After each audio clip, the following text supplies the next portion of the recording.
Hi everybody, welcome back to another one of my videos. I feel like it's been forever since I actually filmed, and maybe in a way I feel like it is, I don't know. I've just been super busy, so I do apologize for not having a video out last week. We are down to T-minus 10 days, I think, until our PopCon event, and my daughter and I are both competing in the sewing and textile category of PopCon, and so we have just been going crazy over just trying to get our costumes ready to go, and so it's just been go, go, go. We wake up, it's go, go, go. It's been a little bit slower. This is my daughter's very first sewing project all by herself, and it was a huge project. She chose to do a character from Fortnite, a Fortnite skin, and so it's a pretty big project, and so I can't do it for her, but I have definitely been trying my best to help her in ways that I can with being hands off. So I'm actually very proud of her. It was actually a pretty difficult sewing project for a beginner. The project was almost expert level, mainly because we integrated lights into her costume so that certain parts of her costume would light up. So she involved a lot of hand stitching and figuring out how to get all the lights to work. And again, I'm just so proud of her. So it has been kind of busy. I am so sorry for that. With all of that said, let's get into this video. We're going to pick my books for the month of August. I have gotten a plethora of new books the last couple months, and I just haven't had a chance to sit down and give you guys a whole by play of all of the books that I've gotten. So that will be coming in another video, just so you know. If you've watched any of my past videos, you guys have probably seen some of the books featured. I know my daughter was reading some of them when she was picking my books for the month of July. Nothing special is going on in the month of August except for my birthday, and I wasn't going to just pick my own books, mainly because of all of the books that I have purchased lately.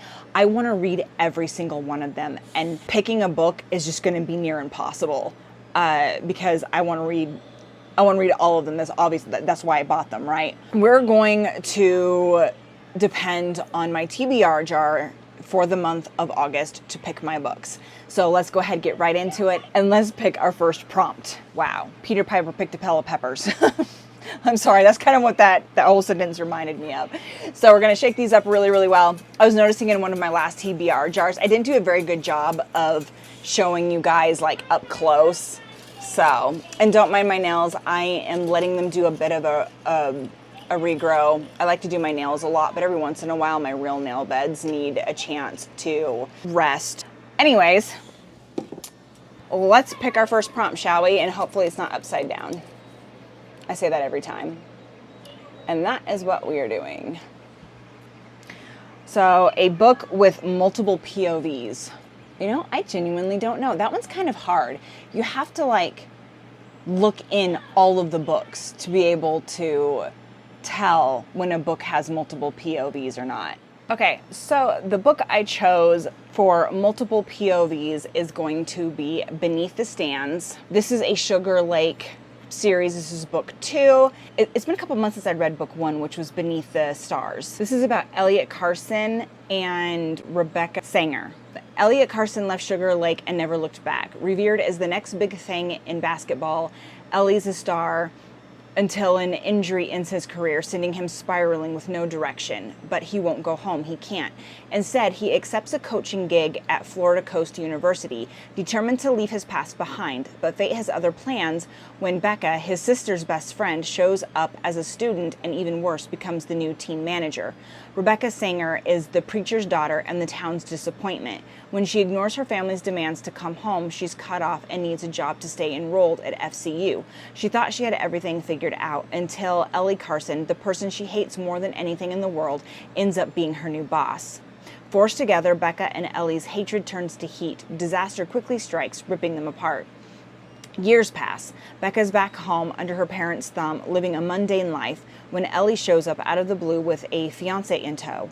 Becca is tasked with planning their wedding. There's only one problem. Becca still loves Ellie, but he hates her. For the second time in their lives, Becca and Eli are forced together, and they'll find out just how thin the line is between hate and love that lasts a lifetime. Elliot is Alina, which was the FMC of Beneath the Stars.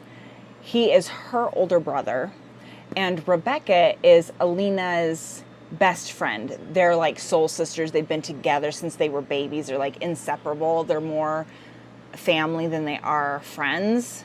And so it's book 2, which is Beneath the Stands, is all about her brother and her best friend and how they get together. And you kind of see some of their story in a small sense in Beneath the Stars, which is book 1.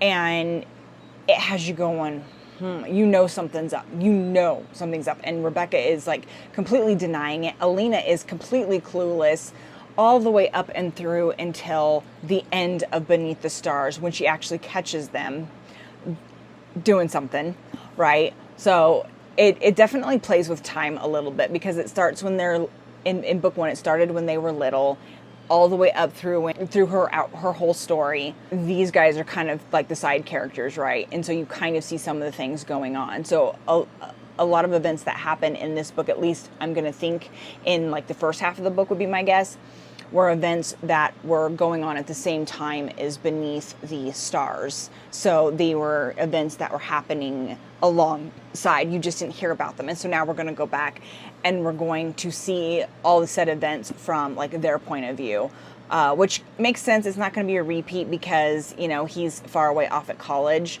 And so, you know, and he kind of wasn't there for Alina when a bunch of things happened.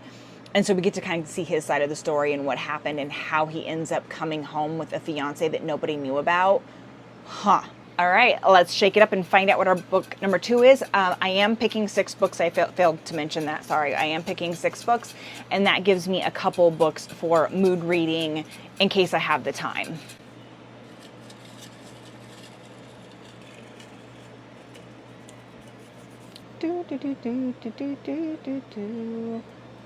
Okay. The book on your TBR that you have been avoiding. Well, the one that I've been avoiding the most, I already had in my July TBR. And I've read that. And I'm going to talk about that one in my video when I talk about my July reads. And so if you're curious on my thoughts on that, stay tuned.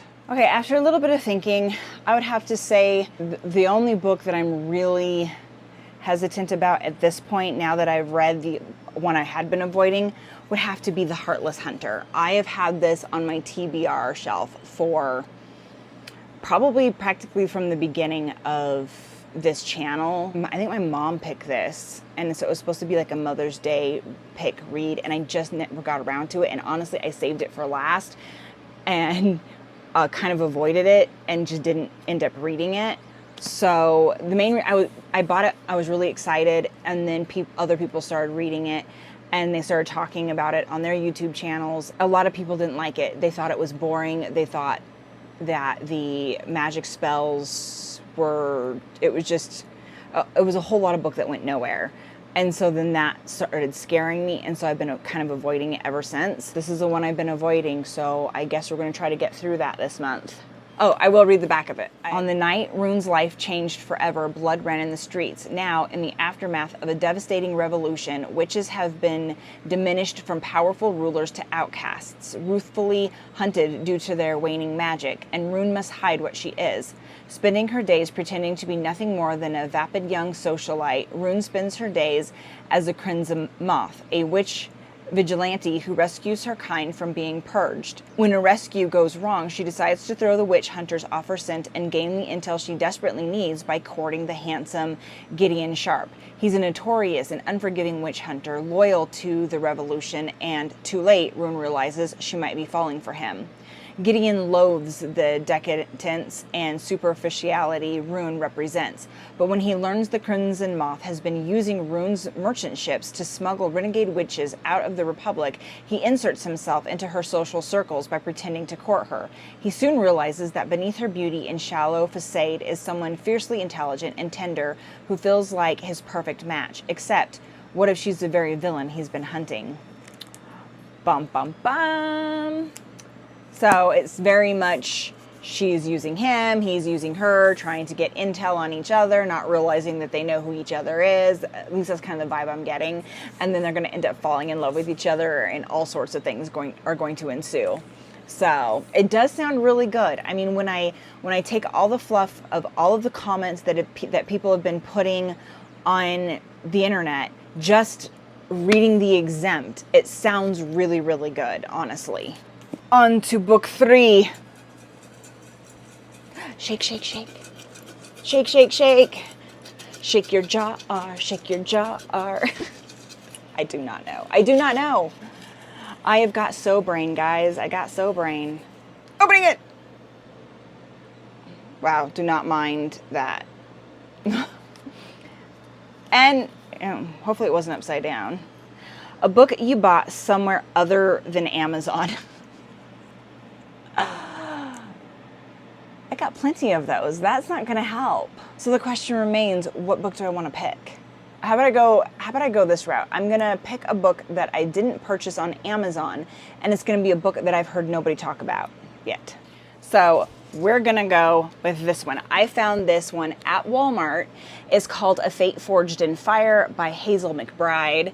I had some extra time on my hands, and I was just going through the books at Walmart, and I happened to see this one, and I was drawn in by the cover. And it just looks really good. It says, born to rule, blessed by fire, broken by desire. And it just sounded really good. And so here's the exempt. Once a territory built on rules and values, Tir Tien, and I'm probably saying that wrong, has grown frail from a long line of fruitless kings and male heirs, the most recent of which have governed under the influence of the true religion, an oppressive group who have steadily poisoned the region with their anti-magic teachings. Born to rule and blessed by fire, Amira has begrudgingly lived in hiding rather than risk her life in court, waiting in anticipation for the current king's death so she could bond to his dragon, claim her throne, and protect her people. But when the king dies and Imria is ready to take what is rightfully hers, her ambition's plan is foiled, and she is thrust into a game of vicious politics and plots. Her biggest adversary is Prince Farin, a dragon rider and one of the most powerful fire wielders in the territory. Cold, arrogant, and blindly supportive of his corrupt family, he is everything Imrira despises. But as chaos engulfs the court, they find themselves reluctantly entwined, forced to forge an uneasy alliance, one that quickly ignites into something more dangerous than either of them expected. Behind enemy lines and slowly falling for her so-called adversary, Amira uncovers just how far the rot of corruption has spread and what she may have to sacrifice to claim her throne. Boom! It sounds so good. This is one of the books that I bought recently at Walmart. And again, I have been waiting to read this, and I had been secretly hoping that my daughter was going to be drawn in by the cover too, and that she was going to pick it for the July reads, but she didn't. So, Walmart book, here we go. Book number 4. We're almost done, guys. We're almost done. Because I am roasting right now. Like, it ain't even funny. Oops. Oh my goodness. Gotta hold on to it. So, a book with an animal on the cover. So I had a couple books that had dragons on them, but seeing as how I'm already planning on reading A Fate Forged in Fire that is going to involve dragons, I figured I would go for something a little bit different. And so I hope this works. I mean, technically it's an animal, it's a bird, okay? And I'm going to go with The Wind Weaver, which has a phoenix on it, and a phoenix is a bird, which is an animal. I could have done Metal Slinger as well, but that one had a butterfly, and I figured butterfly is more insect, less animal, so I'm going with The Wind Weaver. And I'm really looking forward to this book. This is one of the top books that I'm looking forward to that I have bought. Magic and adventure swirl as a young woman reignites the embers of an ancient prophecy, unleashing a storm that could save her realm or doom them all. Fear of magic plagues war-torn and... Why do these words have to be so hard? I'm sorry, guys. I'm going to be butchering words. Normally, I'm more on top of words, but my brain is fried from all of my work. So, but I'm going to do my best. I apologize if I butcher it. Fear of magic plagues war-torn Anrin. Halflings like Rhea Fleetwood are killed on sight, but Rhea's execution is interrupted by an unexpected savior, one far more terrifying than her would-be killers, the mysterious and mercenary commander Scythe. In the clutches of this new enemy, Rhea finds herself fighting for her life in the barren Northernlands. Yet the farther she gets from home, the more she learns that nothing is as it seems. Not her fearsome captor, not the blight that ravages her dying realm, not even herself. For Rhea is no ordinary halfling. The strange birthmark on her chest and the wind she instinctively calls forth means she's a remnant, one of 4 souls scattered across Enrin, fated to restore the balance of magic, or die trying. Mastering the power inside her is only the beginning. Desire for the commander, a man she can never trust, burns just as fiercely as the tempests beating against her ribcage for release. Rhea must choose, smother the flames or let them consume her. Sounds so good. And if I'm understanding the rumor mill a little bit, this is book 1 in what's going to be a series. And I'm not sure how many books are going to be. So far, there is no talk of a book 2 or when a book 2 is going to come out. But considering how she is one of 4 that are tasked to restore the balance of magic. See, this is when, so there's probably going to be a fire and a water and an earth of some kind. Those are just going to be my guesses. There was another book that I read several years ago. It was something involving water. And I thought that there was going to be more books out, but because that was what the rumors were, but a book 2 never came out. But it was kind of the same concept, only it started with a girl who could manipulate water. Okay, on to book 4. I am sorry for the noise. Suddenly, my husband's got something going on his 3D printer, and suddenly it's making weird noises. Anyways, okay. Next one. I don't know why I dig for the bottom, but I do. I guess it looks more impressive on the video. All right, a book with trees on the cover. I might know what I want to pick. For that prompt, I am going to pick Spark of the Everflame by Penn Cole. This one sounds so good, and if you look, there's trees all over in her face. So I figured that would be perfect. Again, another book I'm looking forward to. Like I said in the beginning of the video, I've got so many books I'm looking forward to reading. So here's the exempt. When old secrets catch fire, everything will burn. In a mortal world colonized by the gods and ruled over by the descended, their cruel magical offspring, Diem Bellator yearns to escape her poor village, her mother's sudden disappearance, and the discovery of a dangerous secret about her past.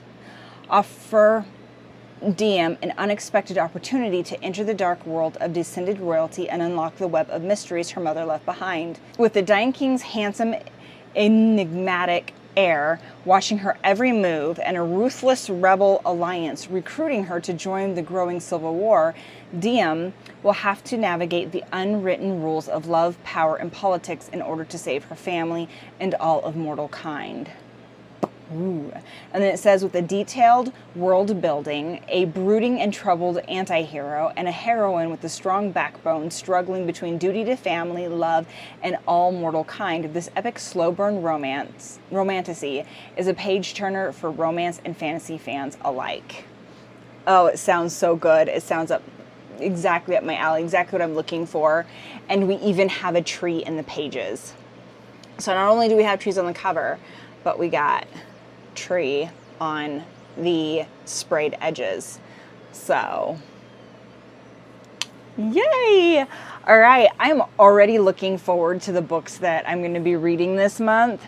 So we got one more prompt, and I feel like we got a whole lot of fantasy going on right now. So let's see if we can get something else going here. I feel like last month or maybe it was the month before, I was talking about how all I had was rom-com books and I was running out of fantasy, and now I feel like I've got tons of fantasy and now I need more romance. Okay. Is that upside down? An author you have never read. Kaping, I know what I'm gonna do. So for my final book, an author that I've never read, I have chose to pick Anna Wong. And this is book 1 in a series. This is King of Wrath, and this is the Kings of Sin series, and this is book 1. So again, I've heard a lot of great things and I've been wanting to give it a try, and everybody has been praising Anna Wong. I've heard so many people say if it's an Anna Wong book, they'll read it and they'll love it. That she's never disappointed them. So, but I have never read an Anna Wong book yet. So this is going to be the first book that I will be reading by this author. She was my North Star, the brightest jewel in my sky. Ruthless, meticulous, arrogant. Billionaire CEO Dante Russo thrives on control, both personally and professionally. He never planned to marry until the threat of blackmail forces him into an engagement with a woman he barely knows. Vivian Liu, jewelry heiress and daughter of his newest enemy, the wife he never wanted, and the weakness he never saw coming. It doesn't matter how beautiful or charming she is. Dante will do everything in his power to destroy the blackmail and their betrothal. There's only one problem. Now that he has her, he can't bring himself to let her go. Elegant, ambitious, well-mannered. Vivian Liu is the perfect daughter and her family's ticket into the highest echelons of society. Marrying a blue-blooded Russo means opening doors that would otherwise remain closed to her new money parents. While the rude, elusive Dante isn't her idea of a dream partner, she agrees to their arranged marriage out of duty. Craving his touch was never part of the plan. Neither was the worst possible outcome, falling in love with her future husband. So, definitely got some enemies to lovers vibes going on. Definitely forced marriage, you know, being forced to get married and then falling in love with your significant other. Oh, it sounds like it's going to be a good story. So this will conclude all 6 books that I'm planning to read for the month of August. Got a good amount of books here. That's my 6 books. And whew, I am now going to go open a door because I'm dying of heat. It's like 93 degrees Fahrenheit outside. And I'm roasting in front of these lights. I'll see you guys in my next video. Bye.